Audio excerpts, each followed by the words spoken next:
She joined the Lindstrom Global team 2.5 years ago, leading the food and retail industry category development. She overlooks the category in more than 20 countries, including India. Thank you so much, ma'am. The stage.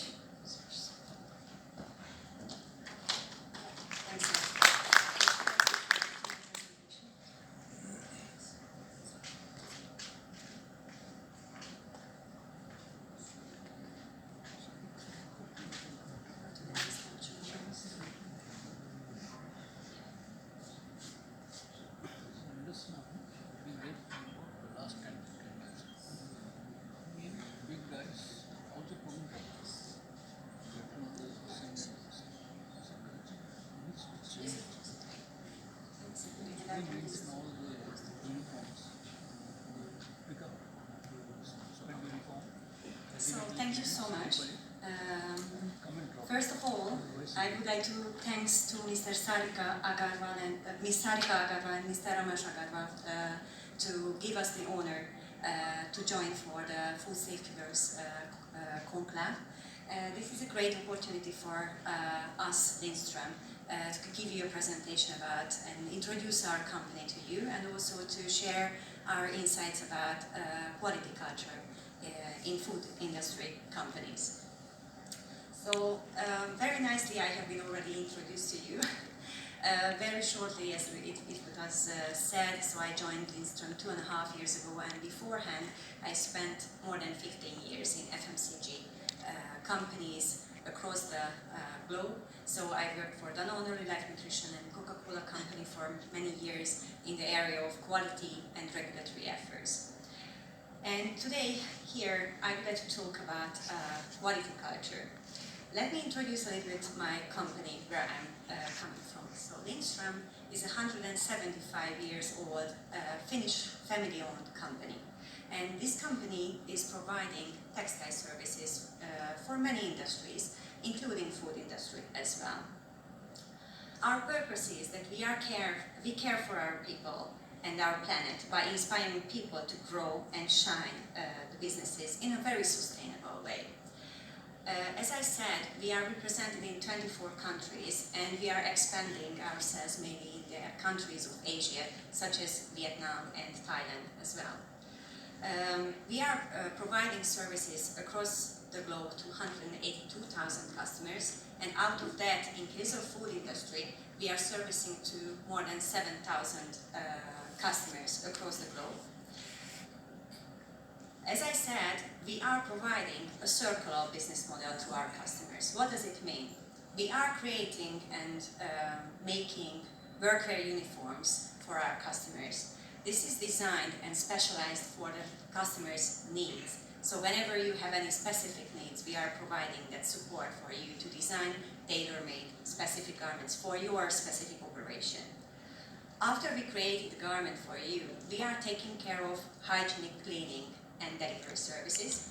Afterwards, we are also monitoring strictly every single product when it returns to our laundry, and we are taking care of a very strict quality, not just from outlook and design point of view, but also from microbiological point of view. A very strict quality control is in place.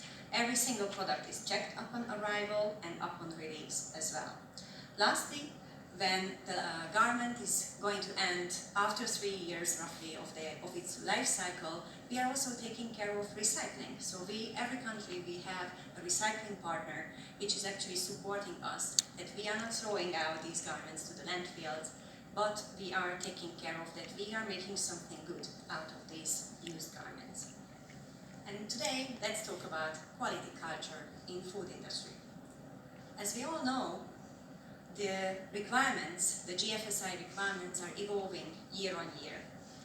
ISO 22000, FSSC 22000, IFS, BRCGS, they are all implemented the requirements for organizations in food industry to create quality culture. It is not just a simple word. They expect documentation, plans, maintenance, and improvement across the organization. And let's hold on a second for quality culture, the word quality culture, because there is a reason I'm using this word instead of food safety culture. And why is it so? Food safety as an expression sometimes seems very scientific. Many people whom I'm talking to, a logistic manager in our organization, or even procurement, they say, like, I'm sorry, food safety is the task of quality. It's not my responsibility. Although this is not true, because at the end of the day, we would like to produce high quality food, isn't it? And each of every department has a role in it. We need to have proper logistics. All the processes has to be taken into consideration when we are delivering the products. The labels should be good. All the nutrients have to be declared properly on the label. All the specific allergen notifications should be on the label properly. So each of every department has a different role to create good quality food. That's why the wording quality culture might be a little bit simpler, easier to connect to for each of every department. Secondly, culture. That's also something which I recently have had a very interesting discussion with one of my Indian colleagues here, because he raised a concern like, Gina, are you sure that we should call it culture? Because in India here, culture is something very deep. And you are very right. Here in India, you are really a very special nation. You have thousands of years of heritage of different cultures. And these cultures are connected to each other, although very different from each other. And because of that, people who are from different states might have completely different cultural background, they might speak completely different languages. But quality culture is very similar to that, because it should be exactly the same, how these people are living their own culture. They are waking up in the morning, they pray to God, to their own God, they are eating their own food. This is what we need to achieve also with quality culture. The quality culture should go deeply in their hearts. They need to understand quality culture should be interpreted, I'm doing the right way, I'm working in the right way, I'm following the processes as it said so. So I'm still saying we should use the word quality culture, which is simple, but still can be connected deeply to the heart of people. So when an organization decides to implement quality culture, they should take into consideration the current